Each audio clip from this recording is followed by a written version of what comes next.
નમસ્કાર નમસ્કાર ભાઈઓ અને ભગીનીઓ, આપણે છેલ્લા અગાઉ એક લેક્ચરમાં એવું મેં કરેલું કે પ્રકરણ નંબર 1 અને પ્રકરણ નંબર 2 બંનેના વૈકલ્પિક પ્રશ્નો એટલે કે એમસીક્યુ મેં આપને ભણાવેલા. હવે આજે પ્રકરણ નંબર 1 અને પ્રકરણ નંબર 2 બંનેના એક વાક્યમાં જવાબ આપો એવા પ્રશ્નો પહેલા જોઈ લેવા છે. અને પણ ટેક્સ્ટ બુકના જ કરાવું છું, પછી બહારના હાજરી વધારે કરાવીશ તમને, બરાબર ને? અચ્છા, તો હવે આજે ભણવું છે કે નીચેના પ્રશ્નોના એક વાક્યમાં જવાબ લખો. મેં એવી રીતના આપ્યો છે જવાબ, ટૂંકમાં મેં લખ્યું છે, તમારે પદ્ધતિસર વાક્ય પૂરું કરવાનું. દાખલા તરીકે હમણાં તમને કહીશ કે જો મળેલ રકમ એ ઉપજ છે કે ખર્ચ છે, તમે જવાબ લખી કે ઉપજ છે. પરીક્ષામાં આમ જવાબ ન અપાયો, તમારે પરીક્ષામાં જવાબ આ રીતે આપવો જોઈએ કે મળેલ વટાવ એ ધંધાની ઉપજ છે. આમ પદ્ધતિસર લખવાનું છે, આ ધ્યાન રાખજો. ઓકે, પ્રશ્ન પહેલો, ધંધામાં મૂડી કોના દ્વારા આપવામાં આવે છે? ધંધામાં મૂડી કોના દ્વારા આપવામાં આવે છે? અને મેં તમને એ પણ શીખવાડેલું છે, માલિક કઈ લાવે, મૂડી ખાતે જમા થાવે. માલિક જો ધંધામાં કઈ આપતો હોય, લાવતો હોય, માલિક ખુદ પોતે ધંધામાં આપનાર હોય, એટલે એના મૂડી ખાતે લખવામાં આવે છે. તો માલિક લાવે, મૂડી ખાતે જમા થાવે, બરાબર ને? તો અહીંયા જવાબમાં મેં લખ્યું છે કે ધંધાના માલિક દ્વારા આપવામાં આવે છે. તમારા પરીક્ષામાં શું લખાય? ધંધામાં મૂડી ધંધાના માલિક દ્વારા આપવામાં આવે છે. સમજે છે? બીજો પ્રશ્ન, ગાલખાત ધંધા માટે શું કહેવાય? પહેલા તો ગાલખાત એટલે શું? જ્યારે ધંધાના દેવાદારો પોતાની નાણાકીય જવાબદારી પૂરેપૂરી ધંધામાં ચૂકવે નહીં, ચૂકવી શકે એમ ન હોય, સક્ષમ ન હોય, તો જેટલી રકમ તે ન ચૂકવે એને ધંધાની ગાલખાત કહેવાય. એ ધંધા અને ગાલખાત પડે એટલે નુકસાન થાય. ખર્ચ નહીં હો, ખર્ચ નથી, આ નુકસાન છે. ખર્ચ અને નુકસાનમાં ફેર છે, તફાવત છે.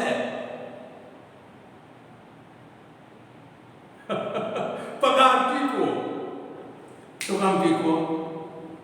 કંઈક મેળવો એટલે ને, તમે એની પાસેથી સેવા મેળવી, અને આ તો કઈ તમને બદલો કે લાભ મળે નહીં, કોઈ બદલો નહીં, કોઈ લાભ ન થાય, એને નુકસાન કહેવાય. માટે તમને કોઈએ બૂચ મારી અને પૈસા તમારા આપ્યા નહીં, ખોટા કર્યા, તમારે જતા કરવા પડ્યા, એટલે નુકસાન છે. તો ગાલખાત એ ધંધા માટે શું કહેવાય? તો જવાબ છે ગાલખાત એ ધંધા માટે નુકસાન કહેવાય. ધંધાનું નુકસાન છે. રેડી? આગળ, સ્થિર નાણાં મૂલ્ય એટલે શું? બહુ પૂછાય છો, આ બહુ પૂછાય. મેં કેટલી વાર કહ્યું તમને, આના આ પ્રશ્ન પૂછાય, સ્થિર નાણાં મૂલ્ય એટલે શું? નાણાંનું સ્થિર મૂલ્ય એટલે શું? તો મેં તમને એ પણ જવાબ આપેલો હતો કે ભૂતકાળમાં જે ખરીદવામાં આવેલ મિલકત, ભૂતકાળમાં જે મિલકત ખરીદવામાં આવેલી હોય એ જ કિંમતે ભવિષ્યમાં પુનઃ સ્થાપના કરી શકાતી હોય. ભૂતકાળમાં ખરીદવામાં આવેલ મિલકત એ જ કિંમતે ભવિષ્યમાં પુનઃ સ્થાપના કરી શકાતી હોય તેને સ્થિર નાણાંનું મૂલ્ય કહેવાય. ઉદાહરણ તમને, 5 વર્ષ પહેલા ધંધામાં મોટું યંત્ર લઈ આવવાનું ગોઠવ્યું, 50,000 રૂપિયાનું. 5 વર્ષ પહેલા. આજે 5 વર્ષથી આપણા એ ધંધામાં યંત્ર છે, હવે પાછું ફરીને છે એ 50,000 માં થશે આની વાત કરે છે. મેં મર્યાદા ભણાવી હતી ને ત્યારે તમને કીધેલું કે હિસાબી પદ્ધતિની મોટામાં મોટી મર્યાદા તો એ છે કે નાણાંનું મૂલ્ય સ્થિર છે એવું માનીને ચાલે છે. આને સ્થિર નાણાંનું મૂલ્ય કહેવામાં આવે છે. કે ભૂતકાળમાં ખરીદવામાં આવેલી મિલકત એ જ કિંમતે ભવિષ્યમાં સ્થાપના કરી શકાતી હોય તો તેને સ્થિર નાણાં મૂલ્ય કહેવાય. સમજાય છે? બાળાઓ પૂછવાના કરવા છે, ચાળાઓ ખરો કરો. એ ભાઈઓ, ભારતના ફળવીરો, પૂછો પૂછો. ઓકે, તો આગળ દ્વિનોંધી નામા પદ્ધતિ એટલે શું? દ્વિનોંધી પહેલી વાત એ છે કે ધંધામાં જે વ્યવહાર બને, બનાવ બને અને એ જે વ્યવહાર બનાવ જે નાણાકીય લક્ષણ ધરાવતા હોય, અમેરિકાની યાજા શીખવાડેલી એમાં આવું આવતું હતું. વ્યવહારો કે બનાવો, ધંધાના જે વ્યવહારો બનાવો કે જે નાણાકીય લક્ષણ ધરાવતા હોય તેને નાણાના સ્વરૂપે, જો ચાર વસ્તુ બોલીશ, તેને નાણાના સ્વરૂપે નોંધવાની, વર્ગીકરણ કરવાની, તારણો કાઢીને અર્થઘટન કરવાની કલા છે. પરિણામ નોંધવાની, વર્ગીકરણ કરવાની, તારણો કાઢવાની અને અર્થઘટન કરવાની, પરિણામોનું અર્થઘટન કરવાની કળા છે. મેં તમને આ જુદી જુદી દિશામાં કહેલું હતું.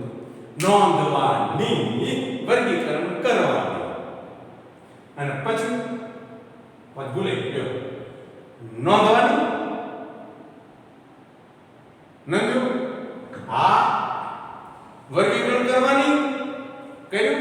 હા. તારણો કાઢ્યા? હા. તો પરિણામનો અર્થઘટન કરી નાખો. નોંધવાની, નોંધવાની, આ નોંધવાની, નોંધવાની, આ સાહેબ નોંધવાની. સામે શું બોલે?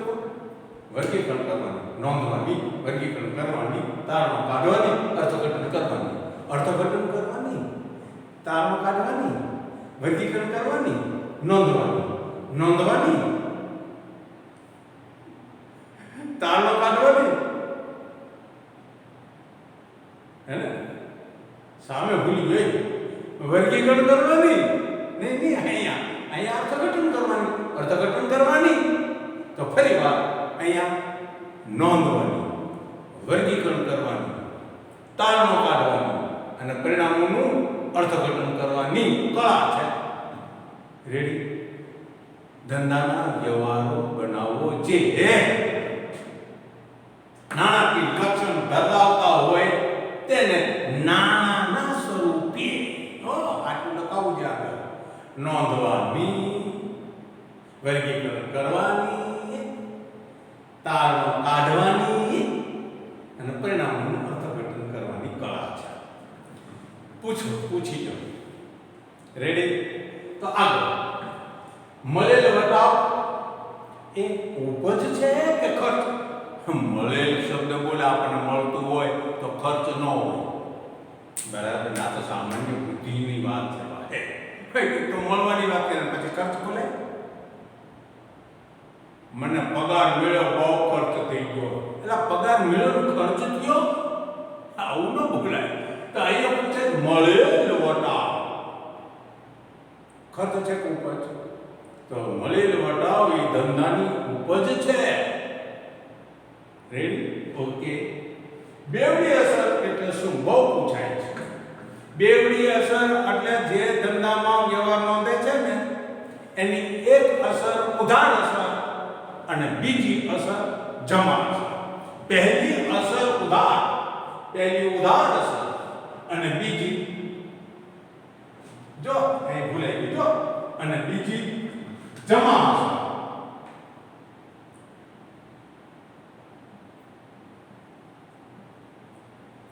પહેલી ઉધાર અસર, બીજી જમા અસર. કોઈને વાંધો બોલો નહીં, આને કહેવાય બેવડી અસર. ઓકે, એ કીધું જેટલી રકમ ઉધારમાં આવે એટલી જ રકમ જમા થાય, જેટલી રકમ જમા હોય એટલી રકમ ઉધારમાં આવે. અચ્છા, રોકડ વ્યવહાર એટલે શું? લખી દો. તો જે આર્થિક વ્યવહાર થાય એ આર્થિક વ્યવહાર દ્વારા અથવા તો આર્થિક વ્યવહારથી ધંધાની રોકડ શિલક વધે ઘટે અથવા બેંક શિલક વધે કે ઘટે એને રોકડ વ્યવહાર કહેવાય. અમારા ટૂંકમાં બોલવું હોય તો જે આર્થિક વ્યવહારથી ધંધાની રોકડ કે બેંક શિલક વધે કે ઘટે તે વ્યવહાર રોકડ વ્યવહાર છે તેમ કહેવાય. પૂછો તો ખરા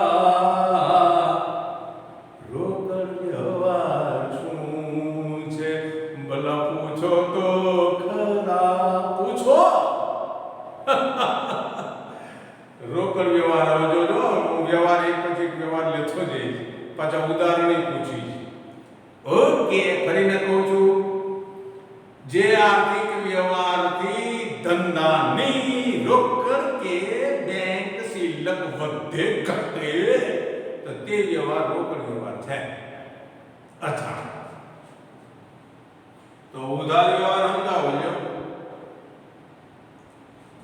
ઉધાર વ્યવહાર કોને કહેવાય? અત્યારે હાલમાં એના વર્તમાનમાં મિલકત, માલ કે સેવા, વર્તમાનમાં માલ, મિલકત, સેવા એનું ખરીદ કે વેચાણ થાય. વર્તમાનમાં માલ, મિલકત, સેવા એની ખરીદ કે વેચાણ થાય અને નાણાં ભવિષ્યમાં ચૂકવવા ન થાય કે લેવા ન થાય, ચૂકવવા ન થાય કે લેવા ન થાય એનું ઉધાર વ્યવહાર કહેવાય. એ અત્યારે ખરીદી થાય કે વેચાણ થાય પણ માલ, મિલકત કે સેવાનું, માલ, મિલકત કે સેવાનું. અત્યારે એટલે વર્તમાનમાં માલ, મિલકત કે સેવાનું ખરીદી કે વેચાણ થાય, ખરીદી અને વેચાણ થાય અને ભવિષ્યમાં એના નાણાં લેવાના થાય કે ચૂકવવાના થાય તો તે વ્યવહાર ઉધાર વ્યવહાર છે. રેડી? અને ઓલામાં શું હતું? જે ધંધાના આર્થિક વ્યવહાર છે ને એ વ્યવહારથી ધંધાની રોકડ કે બેંક શિલક વધે ઘટે તો રોકડ, અને ઉધાર વર્તમાનમાં માલ, મિલકત કે સેવા એનું ખરીદી થાય, વેચાણ થાય પણ નાણાં ભવિષ્યમાં ચૂકવવાના થાય કે લેવાના થાય તો ઉધાર વ્યવહાર કહેવાય. સમજાય છે? ગળે ઘૂંટડો ઉતરે છે? પૂછો. ઓકે, માલના રોકડ વ્યવહારનું ઉદાહરણ આપો. કઈ જણા માલ કહેવાનું, રૂપિયા આટલાનો માલ રોકડેથી વેચ્યો, રૂપિયા આટલાનો માલ રોકડેથી ખરીદ્યો. એમાં શું ઉદાહરણ દેવાનું? માલનું કીધું એટલે માલની ખરીદી, માલનું વેચાણ, અને રોકડેથી કીધું રોકડે એ દેવાનું. રોકડે ન બોલો ને, શાક કે ઉધારી ન બોલો ને, અને કોઈનું નામ ન બોલો ને એટલે રોકડ વ્યવહાર. દાખલા તરીકે રૂપિયા 10,000નો માલ ખરીદ્યો, રૂપિયા 25,000નો માલ વેચ્યો. રોકડેથી માલનું કીધું તો. અચ્છા, સેવાના રોકડ વ્યવહારનું ઉદાહરણ આપો. સેવા મેં આમાં લીધું છે રૂપિયા 15,000 પગારના ચૂકવા. કોઈ પણ કર્મચારીના પગારના ચૂકવા. પગાર છે સેવા છો. શું કામ ચૂકવા? કારણ કે એની સેવા તમે લીધી, એના બદલામાં તમે એને પગારની રકમ દીધી. બરાબર ને? હજી બીજું કહું, રૂપિયા 2,000 કમિશનના મળ્યા. કમિશન સેવા છે. આ સેવાના ઉદાહરણો છે. અને રોકડા કીધા, પાછા રોકડા કીધા છે કે સેવાના રોકડ વ્યવહારનું ઉદાહરણ આપો. ભૂલ્યો? સમજાય છે? ઓકે. તો એના પછીની વાત કરીએ. માલના ઉધાર વેચાણનું ઉદાહરણ આપો. એ મારે તમને ખાનગી વાત કરવી છે, પણ જાહેરમાં. ઉધાર વ્યવહારમાં વ્યક્તિનું નામ આવે. વ્યક્તિ કુદરતી હોય, કાયદેસર ને કૃત્રિમ હોઈ શકે, એ તમે જાણો છો. ઓકે. અને હવે તમે કીધું છે એ માલનો ખરીદ વેચાણ આવશે. જ્યારે માલ એટલે શું? જે વેપારી જે ચીજ વસ્તુનો વેપાર ધંધો કરતો હોય તો તે ચીજ વસ્તુ તેને માટે માલ કહેવાય. દાખલા તરીકે અનાજ કરિયાણાના વેપારી માટે અનાજ કરિયાણું માલ છે. ફર્નિચરના વેપારી માટે ફર્નિચર એ માલ છે. સમજાય છે? અચ્છા. માલના ઉધાર વ્યવહારનું ઉદાહરણ તો મેં લખ્યું છે. હાર્દિક સ્ટોર્સમાંથી ₹50,000 નો માલ શાખ પર ખરીદ્યો. એ તો ઠીક છે, મેં શાખ લખ્યું છે, હું ન પણ લખું, પણ હાર્દિક સ્ટોર્સનું નામ યું હોય, આપ્યું હોય, દીધું હોય અને ઉધાર એટલે રોકડે બોલતા ન હોય તો વ્યવહાર ઉધાર જ થાય. અને ઉધાર વ્યવહારમાં એક ખાતું વ્યક્તિનું હોય ને હોય જ. રોકડ વ્યવહારમાં એક ખાતું રોકડ અથવા બેંકનું હોય ને હોય જ. અહીંયા હાર્દિક સ્ટોર એ કાયદેસર કૃત્રિમ વ્યક્તિ કહેવાય. અને એની પાસેથી તમે માલ શાખ પર ખરીદ્યો એટલે ઉધાર ખરીદ્યો. એવી રીતના કવિતાને ₹10,000 નો માલ વેચ્યો. જો ઉધાર નથી બોલ્યો, કવિતાનું નામ તો બોલ્યો ને. એક જોક કરી દઉં છે. એક બેને એની બેનપણીને સગા સંબંધીને મોબાઈલ ફોનમાં ફોન કર્યો કે હલો, હું કવિતા બોલું છું. તો સામેથી જવાબ મળ્યો, જો ભાઈ, નાનામાં નાની અને સમજાય એવી બોલજો. બોલી કે હું કવિતા બોલું છું, પોતાનું નામ બોલી. તો આ કે નાનામાં નાની અને સમજાય એવી બોલજો. આવી રીતે બીજી જો, હલો, હું ધીરુ બોલું, ધીરુ. તો સામે કીધું, તો જોરથી બોલો ને. આવા રનિંગમાં જોક્સ બનતી હોય છે. કવિતાનું નામ દીધું, કઈ ન એને કીધું, માટે ઉધાર વ્યવહાર.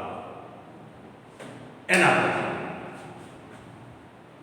સેવાના ઉધાર વ્યવહાર. આની પહેલા મેં સેવાનો રોકડ વ્યવહાર લીધો હતો. હવે ઉધાર વ્યવહાર. ભાડું છે, પગાર છે, કમિશન છે, દલાલી છે. અહીંયા 5,000 ભાડાના ધીરુભાઈ પાસે લેના થયા એટલે બાકી રહ્યા, ઉધાર થયા. કોઈ કહેવાનું હોય બોલો. ધીરુભાઈ નિર્ધાર થાય, ધીરુભાઈ ખાતે ઉધાર થાય, ભાડા ખાતે જમા થાય. કેમ થાય આપણે પછી વાત કરશું. કો નહીં ₹3,000 દલાલીના કૌશિકને ચૂકવવાના છે. ચૂકવવાના બાકી છે, ચૂકવવાના છે. ઉદાહરણ છે. જો દલાલી સેવા છે, ભાડું સેવા છે, પગાર સેવા છે. બરાબર ને? પૂછી લો મારા વાલા, પૂછો. ખોટી આયા ન કરશો તેવી નમ્ર અપીલ કરું છું, વિનંતી કરું છું. રેડી? એના પછી આગળ બિન આર્થિક વ્યવહાર કોને કહેવાય? આર્થિક વ્યવહાર કોને કહેવાતો હતો? જે વ્યવહારનું નાનામાં મૂલ્ય માપી શકાય તે વ્યવહારના આર્થિક વ્યવહાર કહેતા હતા. તો બિન આર્થિક કોને કહેવાય? જે વ્યવહારનું નાનામાં મૂલ્ય માપી શકાતું ન હોય તેને બિન આર્થિક કહેવાય. અને બિન આર્થિક વ્યવહાર તો ધંધાના હિસાબી ચોપડામાં નોંધવાનો રહેતો નથી. આર્થિક વ્યવહાર હોય તો નોંધાય છે. તો પૂછી લો, હવે પૂછો. ટેક્સ્ટબુકના અહીંયા આપણે જે ટૂંકા પ્રશ્નો હતા એ પૂરા થયા. હવે થોડાક હું તમને તમારી રીતે તૈયાર કરવા માટેના હોમવર્કમાં આપીશ. વિચારવાનું, ન આવડે તો પૂછવાનું. ટેક્સ્ટબુકમાંથી કે બીજી રીતે પણ મળી જશે તો ઝડપથી લખો, પછી આપણે આગળ વાત કરીએ. પણ એ પહેલા ફરી વખત રિવિઝન કરી દઉં કે પહેલો પ્રશ્ન હતો ધંધામાં મૂડી કોના દ્વારા આપવામાં આવે છે? તો માલિક પહેલા આવે, મૂડી ખાતે જમા થાય. માલિક આપતા હોય એને મૂડી કહેવાય, માટે માલિક દ્વારા આપવામાં આવે છે. બીજો પ્રશ્ન ઘાલખાત ધંધા માટે શું કહેવાય? તો ઘાલખાત એ નુકસાન ગણાય છે, ખર્ચ નહીં, નુકસાન કહેવાય છે. સ્થિર નાણાંનું મૂલ્ય એટલે શું? તો ભૂતકાળમાં મિલકત જે કિંમતે ખરીદવામાં આવેલી હોય તે જ કિંમતે ભવિષ્યમાં પુનઃસ્થાપના કરી શકાય છે એવી જેમ ધારણા કરવામાં આવે છે અને નાણાંનું સ્થિર મૂલ્ય કહેવામાં આવે છે. દ્વિનોંધી નામા પદ્ધતિ એટલે શું? વ્યવહારો કે બનાવ કે જે નાણાકીય લક્ષણો ધરાવતા હોય તેને નાણાં સ્વરૂપે નોંધવાની. ભૂલી ગઈ નોંધવાની પછી હું સામે કહેતો હતો કયો વર્ગીકરણ કરવાની, પછી તારણો કાઢવાની અને અર્થઘટન કરવાની કળા છે. રેડી? ત્યાર પછી મળી લોટાવ એ ધંધા માટે ઉપજ છે કે ખર્ચ? તો આપણે જવાબ દીધો તો ઉપજ છે. પછી વાત કરતા હતા બેવડી અસર એટલે શું? હિસાબી પદ્ધતિમાં દ્વિનોંધી નામા પદ્ધતિમાં બે અસર આપવામાં આવે છે. એક ઉધાર અસર, પહેલી અસર ઉધાર, પહેલી અસર ઉધાર અને બીજી અસર જમા, અને બેવડી અસર કહેવામાં આવે છે. રોકડ વ્યવહાર એટલે શું? જે આર્થિક વ્યવહારથી ધંધાની રોકડ કે બેંક સિલક વધે અથવા તો ઘટે એ વ્યવહારને રોકડ વ્યવહાર કહેવાય. તો ઉધાર વ્યવહાર સમજાવો. ઉધાર વ્યવહાર વર્તમાનમાં માલ, મિલકત કે સેવા એનું ખરીદી વેચાણ થાય, પણ નાણાં ભવિષ્યમાં ચૂકવવાના થાય કે લેવાના થાય એનો ઉધાર વ્યવહાર કહેવાય. વર્તમાનમાં વ્યવહાર થાય, ભવિષ્યમાં નાણાંની ચૂકવણી થાય. રેડી? માલનો રોકડ વ્યવહારનું ઉદાહરણ આપો. તો આટલા રૂપિયાનો માલ આટલા પાસેથી રોકડેથી ખરીદ્યો, આટલા રૂપિયાનો માલ આટલાને રોકડેથી વેચો. એના પછી સેવાના રોકડ વ્યવહારનું ઉદાહરણ આપો. આટલા રૂપિયા ફલાણાના પગાર ચૂકવો અથવા ખાલી પગાર ચૂકવો.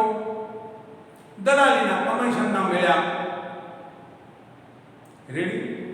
એના પછી માલના ઉધાર વ્યવહારનું ઉદાહરણ આપો. ફલાણા સ્ટોર્સ પાસેથી ફલાણાની પાસેથી ઉધાર માલ ખરીદ્યો, શાક પર માલ ખરીદ્યો, અથવા એનું નામ લઈને ખાલી એમ લખો ફલાણા પાસેથી ઉધાર, ફલાણા પાસેથી આટલા રૂપિયાનો માલ ખરીદ્યો, તો એ ઉધાર. એવી જ રીતના ફલાણા ઢીકડા પૂછડાને માલ વેચ્યો. ઉધાર બોલે તો બોલે, શાક પર બોલે તો બોલે, અને કઈ ન બોલે, રોકડે કઈ ન બોલે, પણ એનું નામ બોલે તો એવા ઉધાર થઈ ગયો. માલ ખરીદવામાં આવે ત્યારે ખરીદ ખાતે બોલે, માલ વેચવામાં આવે ત્યારે વેચાણ ખાતે બોલે. માલ કોને કહેવાય? કેટલામી વાર બોલું છું કે ધંધાનો માલિક ત્યારે વેપારી જે ચીજ વસ્તુનો વેપાર ધંધો કરતો હોય તે ચીજ વસ્તુ તેના માટે માલ કહેવાય. બરાબર ને? નંબર એના પછી સેવાના ઉધાર ને. હવે ઉધાર વ્યવહાર કહો ને સેવા. જો એમાં મેં ઉદાહરણ લખ્યું છે. ભાડાના લેણા થયા. કોની પાસે? ફલાણા પાસે.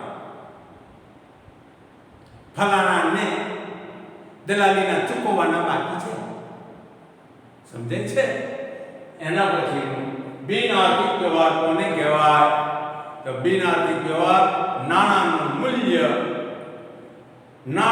મૂલ્ય જે વ્યવહારનું માપી ન શકાય તેના આર્થિક મૂલ્ય, એના બિન આર્થિક વ્યવહાર કહેવાય.